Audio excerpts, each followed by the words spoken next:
Right now, we have an update for you on the juvenile who was arrested after attempting to enter St. Mary Magdalene Church with a firearm yesterday. Also, we take a look at Governor Jeff Landry's recent trip to the southern border. And a warning for you from police after sightings of underage drivers on golf carts in Youngsville subdivisions. Live from Acadiana, your local news leader, this is Passe Partout. Good morning to you. We begin in Abbeville, where one person was arrested after attempting to enter St. Mary Magdalene Church with a firearm. News 10's Kai Price has the latest details on the investigation. I'm here at St. Mary Magdalene Catholic Church, where a joyous occasion turned into chaos after a suspicious individual interrupted the proceedings.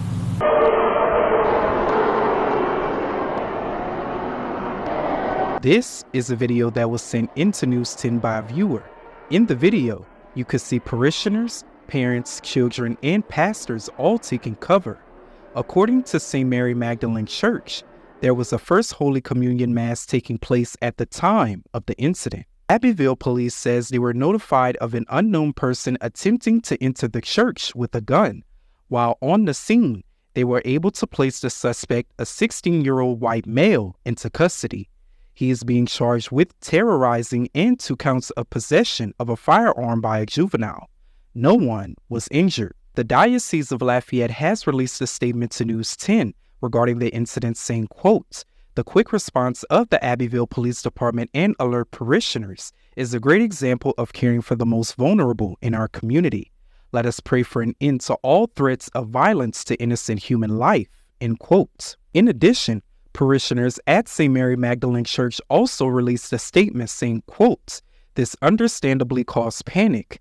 While we realize this was a frightening experience for those in attendance, we are incredibly grateful to both parishioners and police officers for acting quickly to ensure the safety of all," end quote. St. Mary Magdalene Church officials say all masses will now include law enforcement for precautionary measures. The suspect has been taken into custody by police. In Abbeville, Kai Price, KLFY News 10. So, Acadiana, a plane crash was reported yesterday in St. Martin Parish. Witnesses reported seeing a plane flying extremely low to the ground before crashing into a field in someone's yard. They say it happened off of the main highway in Brobridge. According to witnesses, two people were in the small aircraft. News 10 reached out to local authorities, of course, to confirm any injuries, but we have not heard back at this time. Recently, Governor Jeff Landry went to the Texas-Mexico border to get an update on Operation Lone Star, a border security initiative launched by the governor of Texas. Here's a look inside the attempt to secure the southern border.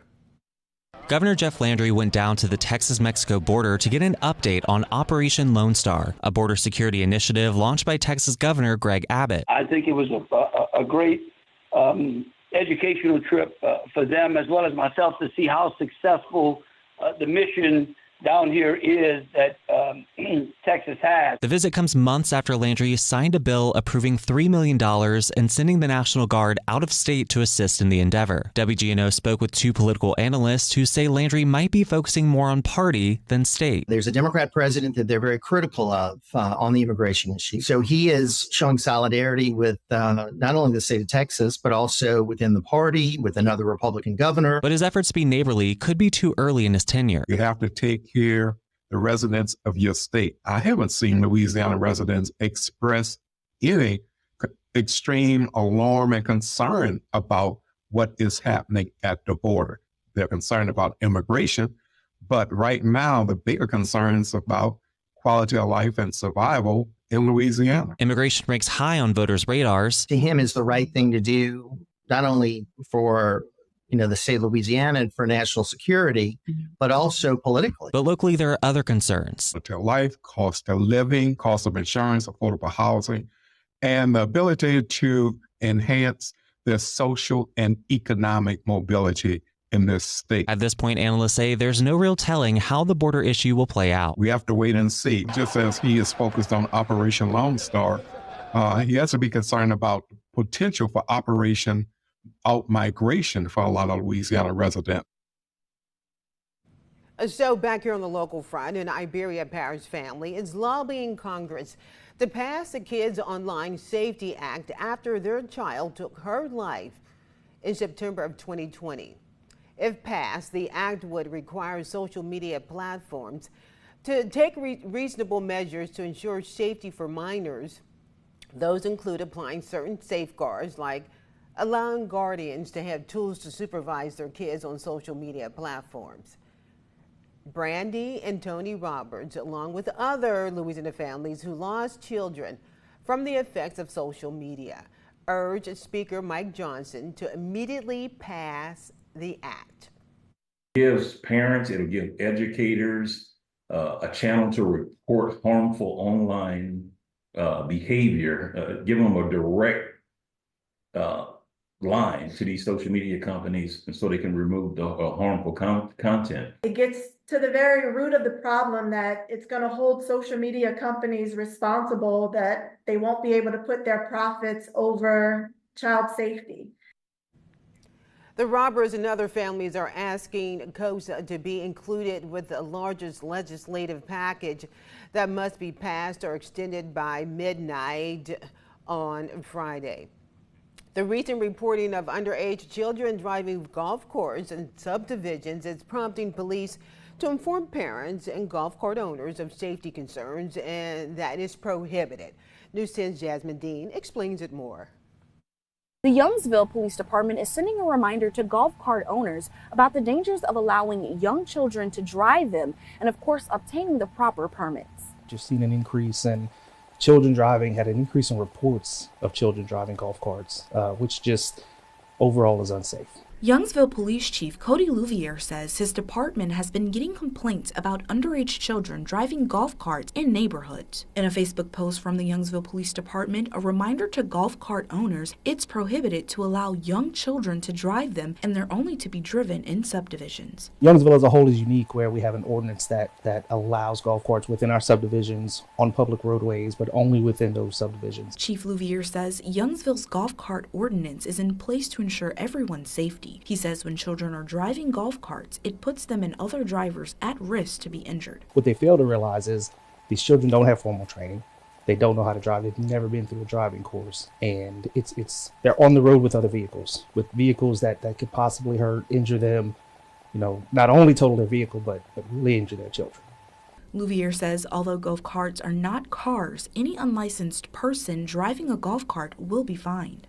Again, I think it's just a big misconception that because it's a slow-moving vehicle, because it's not fast, that these children are okay on them, and it's a big fallacy. It's not safe for them in any way, shape, or form. Owners are reminded to get proper permits and register their carts with the city. In Youngsville, Jasmine Dean, KLFY News 10. So it's been nearly 2 months after a sinkhole led to road closures along LA-10 in Washington. Residents and drivers are now finding out they'll have to wait a little longer before repairs begin.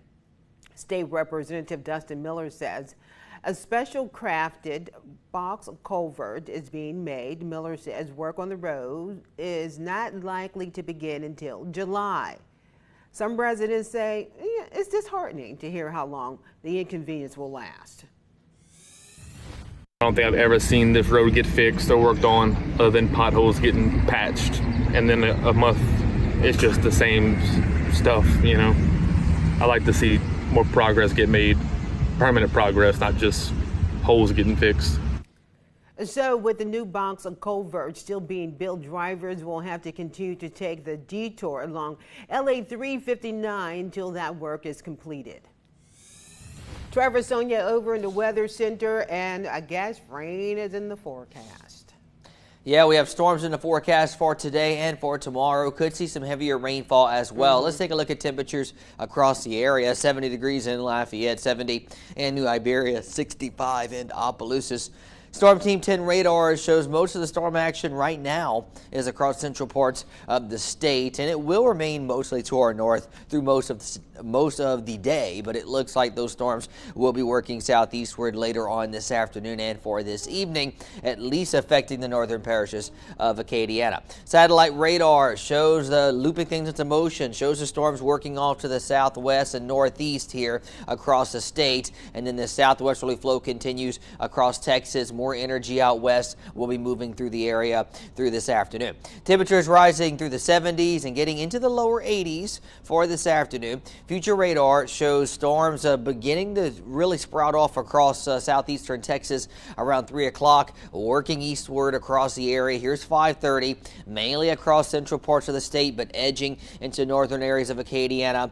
7, 8 o'clock, it looks like that'll be the region that could see the heaviest rainfall for today and the chance of stronger storm activity. Another wave moves in overnight tonight.